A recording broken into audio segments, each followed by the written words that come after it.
Hello guys, जय हिंद, सत श्री अकाल। कैसे हैं आप लोग? आशा करता हूँ आपका दिन बढ़िया जा रहा है एंड सो डज आपकी तैयारी भी अच्छी जा रही है। Myself doctor Saurabh and welcome to your own channel that is Punjab Careers. आज की इस वीडियो में हम लेके आए हैं बेटा detailed discussion on the new syllabus of the biology cadre lecture. देखो बेटा, आपको सिलेबस की वीडियोज़ यूट्यूब पे कहीं भी मिल जाएगी और आपको PDF भी कहीं मिल जाएगा, बट ये जो आपकी स्क्रीन के सामने है यहाँ पे, that is the detailed discussion of the syllabus. क्या नई चीज़ ऐड की गई है, क्या पुरानी चीज़ें नई, क्या पुरानी चीज़ें रिमूव की गई हैं, ताकि आपको अच्छे से पता लगे क्या मुझे पढ़ना है, क्या मुझे नहीं पढ़ना। अब हो सकता है इसके बीच में कन्फ्यूजन आ जाए, इसीलिए हमने इसको डिफरेंट डिफरेंट कलर्स में मार्क कर रखा है कि क्या आपको पढ़ना है, क्या आपको नहीं पढ़ना है। For example, let me give an example. For example, families की बात करते हैं, प्लांट फैमिलीज़ की। तो पहले हमारे पास पूरी 5 फैमिलीज थी, Brassicaceae, Fabaceae, Solanaceae, Liliaceae and Poaceae. अब हमें सिर्फ और सिर्फ 4 फैमिलीज पढ़नी है। ब्रासिकेसी हमारे पास रिमूव कर दी गई है। अब ये चीज़ आपको सिलेबस इन डिटेल पढ़ना था, ये आपको यूट्यूब पे और कोई नहीं बताएगा। तो मेक श्योर गाइस आप चैनल को फॉलो करें एंड सब्सक्राइब करें and hit the bell icon. तो let us start with today's video. तो आज की वीडियो में शुरू करते हैं। सबसे पहले टॉपिक की बात करते हैं, that is diversity in living organism. इस चैप्टर से मैं बात करूं तो हमारे पास क्या चीज़ ऐड हुई है।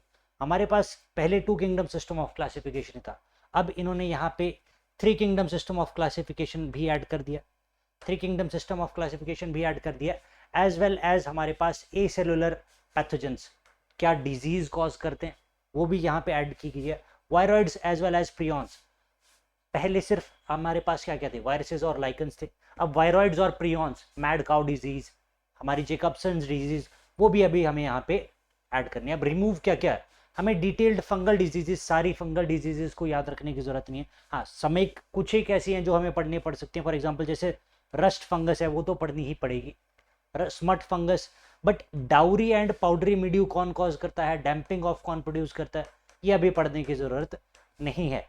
अब सेपरेट हमें लाइकन्स को अलग से पढ़ने की जरूरत पड़ती थी, अब लाइकन्स बट हम अभी एल्गी के अंडर ही पढ़ेंगे, तो इसका structure as well as life history पढ़ने की जरूरत नहीं है।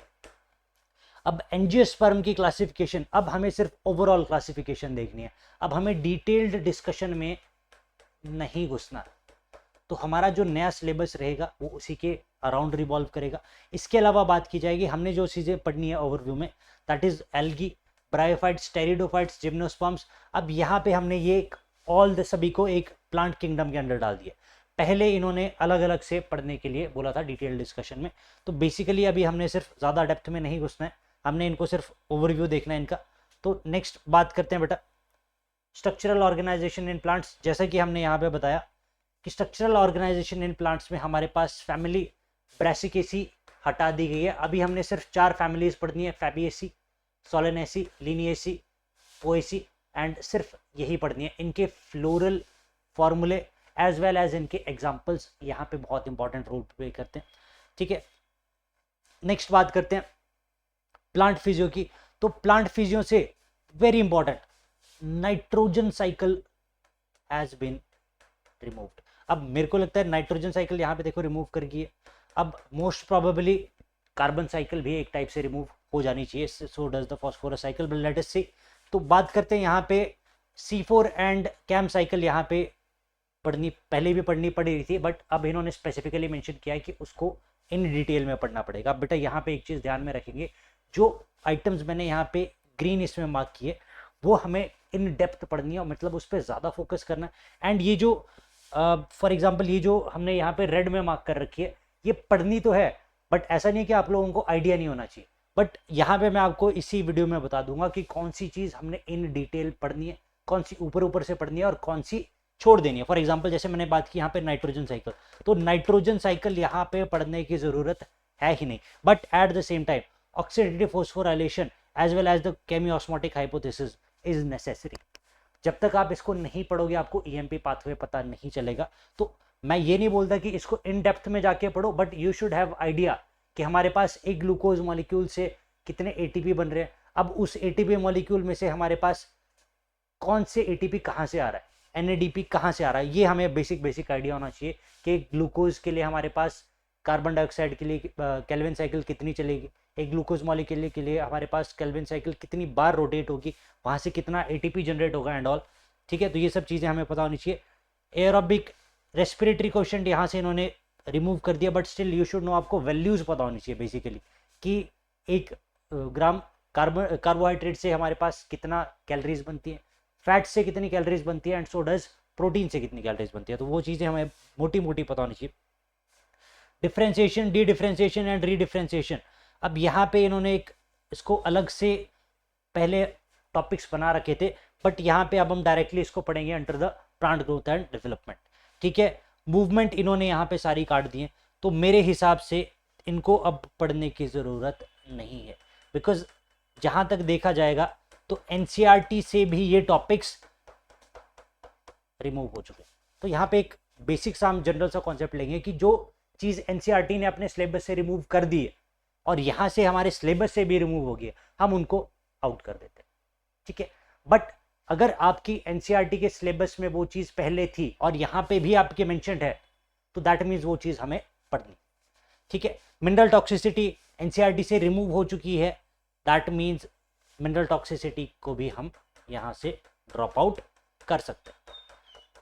देखो बेटा, यहाँ पे आपको पीडीएफ तो मिल ही जाएगा, बट वीडियो देखने की जरूरत इसलिए बिकॉज जैसे फॉर एग्जांपल आप ऑक्सीडेटिव फॉस्फोराइलेशन को नहीं छोड़ सकते, बिकॉज ये सिलेबस में भी है, एनसीईआरटी में भी है, बट हाँ इसकी वेटेज जरूर ड्रॉप हो सकती है, बट ऐसा नहीं है कि कंप्लीटली ही छोड़ देना, ठीक है।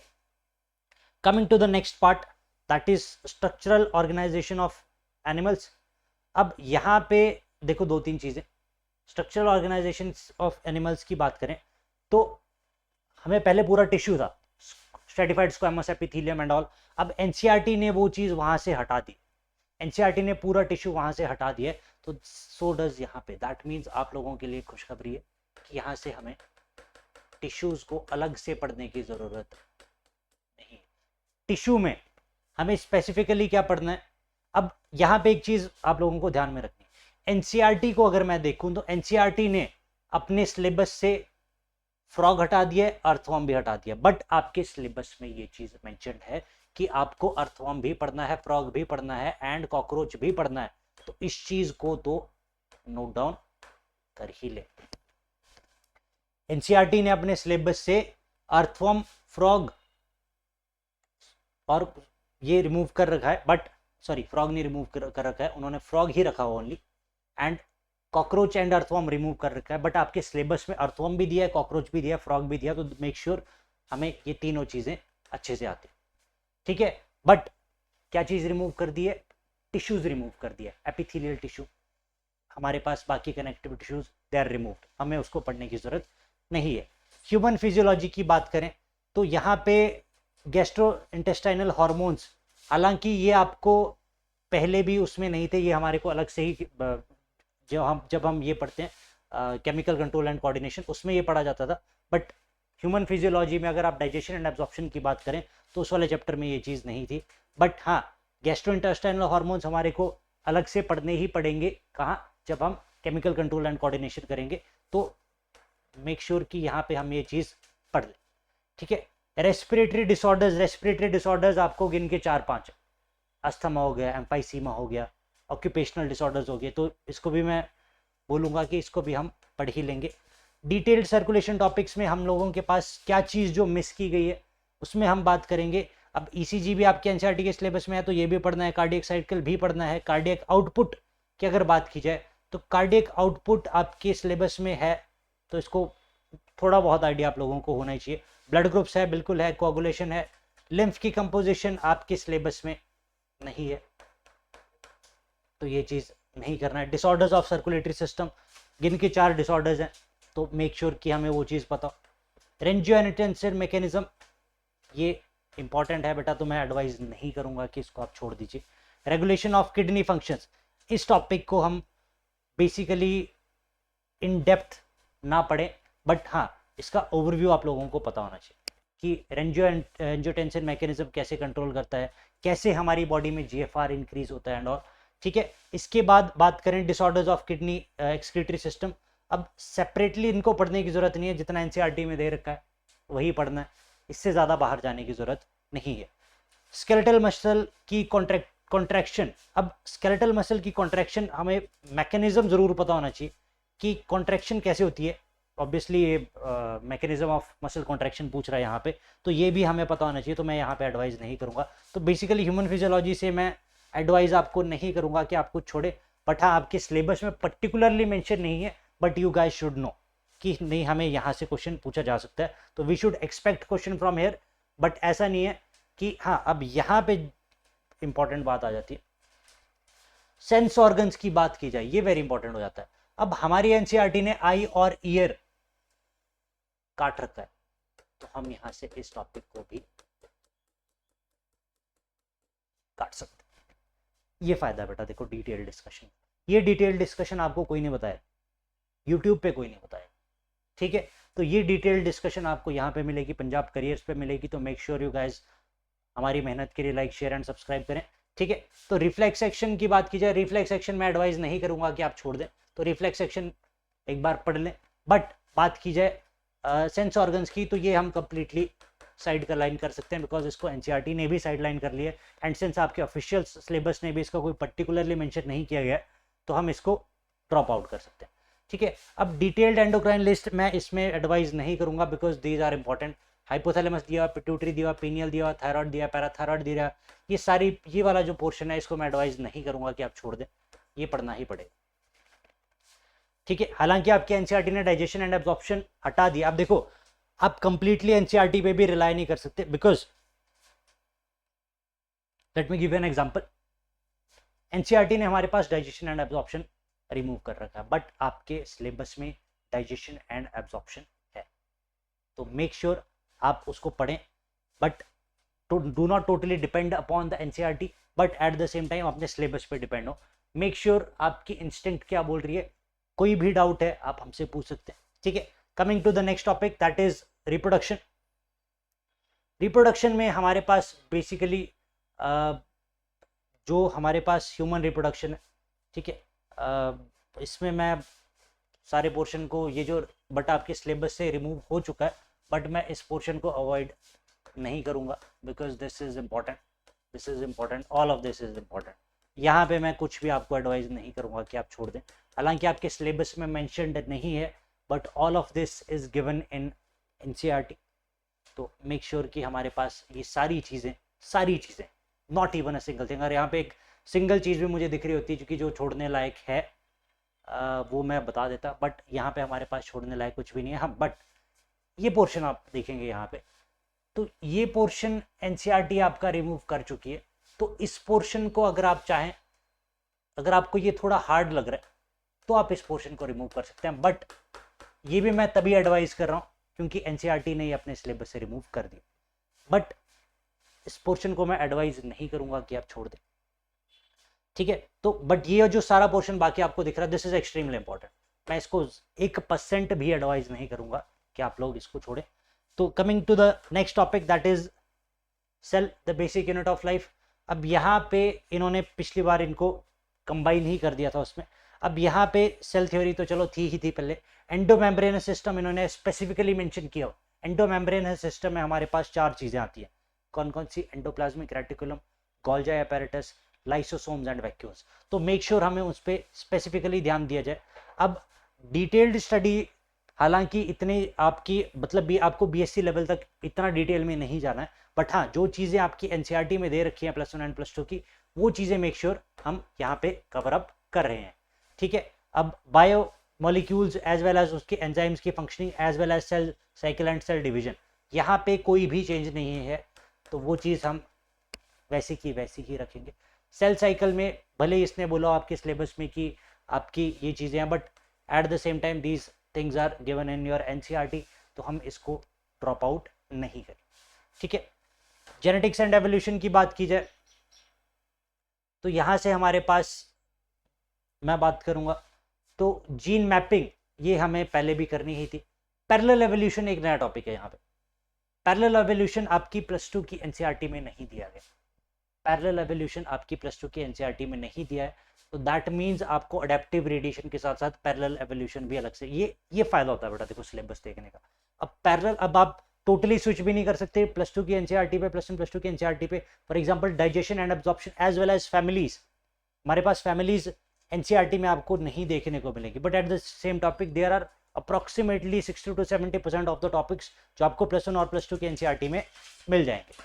ठीक है, तो बात करते हैं यहाँ पे जेनेटिक्स एंड एवोल्यूशन की। तो पैरेलल एवोल्यूशन हमारे को एक नया टॉपिक यहाँ पे देखने को मिलता है। अब यहाँ से मैं बात करूँ तो मैं ना हीमोफीलिया एडवाइस करूंगा आप ड्रॉप आउट कर देंगे, ना थैलेसीमिया, ना as well as chromosomal disorders. But हाँ, ये जो आपके ग्रीन में आपके मैंने यहाँ पे टॉपिक्स दिखाए हैं, इनके ऊपर हमें स्पेसिफिकली फोकस करने की जरूरत है। But at the same time मैं यहाँ पे इस टॉपिक्स में से मैं कुछ भी नहीं बोलूंगा कि आप छोड़ दो, because this is all important. Landmarks theory of evolution पहले स्पेसिफिकली बताया गया था, लेमार्किज्म एंड नॉन लेमार्किज्म।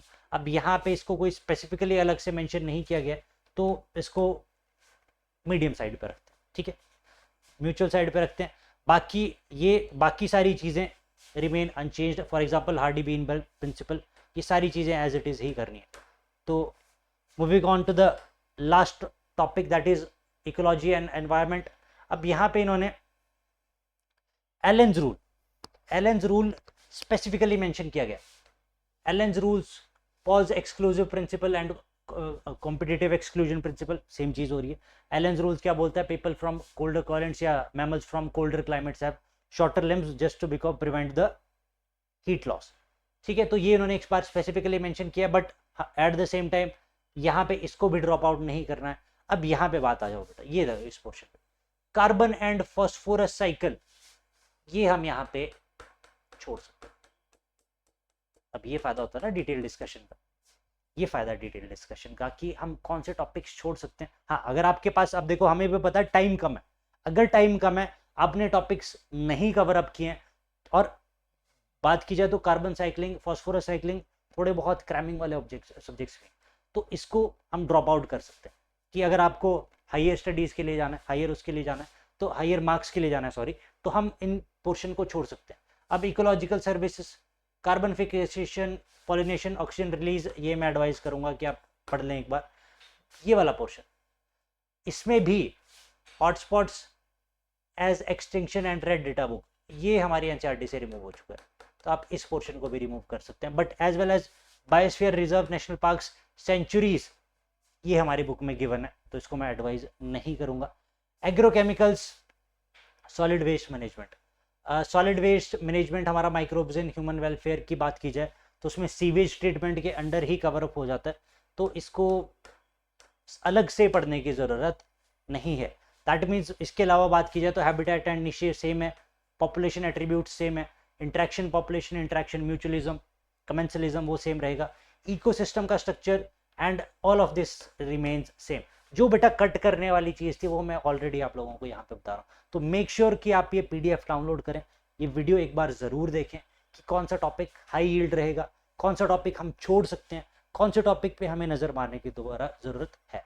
ठीक है, बायोलॉजी इन ह्यूमन वेलफेयर की बात की जाए तो यहाँ पे, अब यहाँ पे बात की जाए तो मलेरिया तो पढ़ना ही पड़ेगा। हालांकि फाइलेरियसिस की बात की जाए तो फाइलेरियसिस का आपको causative organism as well as vectors पता होने चाहिए, इन डेप्थ में जाने की ज़रूरत नहीं है। Typhoid, same goes with typhoid, pneumonia, common cold, मतलब आपको इनको बेसिकली कॉमन डिजीजेस के इनके वेक्टर्स, इनके कॉजेटिव ऑर्गेनिजम्स, लाइफ साइकिल में इतना घुसने की जरूरत नहीं है। लाइफ साइकिल हमें सिर्फ पढ़नी है तो सिर्फ एक ही ऑर्गेनिज्म की पढ़नी है, दैट इज मलेरिया। ठीक है, now alcohol and drug abuse, ये भी पढ़ना ही पड़ेगा, बट हालांकि यहाँ से इससे खास ज़्यादा क्वेश्चन आएंगे नहीं। ज़्यादा क्वेश्चन इंपॉर्टेंट कहाँ से आएंगे हमारे पास? अब यहाँ पे सिंगल सेल प्रोटीन आप छोड़ सकते हैं, सिंगल सेल प्रोटीन छोड़ सकते हैं, बायोफोर्टिफिकेशन छोड़ा जा सकता है, एपीकल्चर रिमूव्ड है, एनिमल हस्बेंड्री थोड़ा बहुत पढ़ना पड़ेगा। ठीक है, प्लांट ब्रीडिंग पढ़ना पड़ेगा, टिश्यू कल्चर, सोमैटिक हाइब्रिडाइजेशन पढ़ना पड़ेगा, बाकी ये सारी चीज़ें HIV एड्स वगैरह दिस रिमेन्स सेम, तो ये पढ़ना है। तो मेक श्योर गाइस कि आप वीडियो देख रहे हैं तो आपको PDF हाथ में ले, उसके ऊपर एनोटेट करें या प्रिंट निकाल के वहाँ पे मार्किंग कर लें कि हमें क्या पढ़ना है क्या नहीं पढ़ना है, क्योंकि समय कम रह गया है। क्वेश्चन प्रैक्टिस ज़्यादा करें, हम जो डेली PYQs प्रैक्टिस कर रहे हैं उसके ऊपर ज़्यादा है। अब हमारा जो PYQs होंगे कल से, that will be more toward these topics oriented, तो मेक श्योर कि हम जो टॉपिक्स यहाँ पे डेली कवर अप कर रहे हैं PYQs में वो हम वहाँ पे करें, ठीक है। तो coming to our last topic that is biotechnology. Biotechnology में एथिक्स आपके पिछली इसमें मिसिंग थे, बट सिंस ये NCERT में भी गिवन है बायोपायरेसी वगैरह, तो हमें ये टॉपिक्स पढ़ने पड़ेंगे। अब यहाँ पे ह्यूमन इंसुलिन की प्रोडक्शन, अब आपको बेसिकली पता होना चाहिए, तो मैं इसको एडवाइज नहीं करूँगा कि आप इसको छोड़ दें। जीन थेरेपी भी दे रखा आपके NCERT में, तो इसको पढ़ना पड़ेगा। BT क्रॉप्स इंपॉर्टेंट है, तो मैं इसको एडवाइज नहीं करूँगा। GMOs में आप 2-3 चीज़ों को छोड़ सकते हैं, ज़्यादा तो नहीं मैं एडवाइस करूँगा, बट हाँ 2-3 चीज़ों को छोड़ा जा सकता है, ठीक है। बाकी सारी चीज़ें इसमें सेम ही है, ठीक है।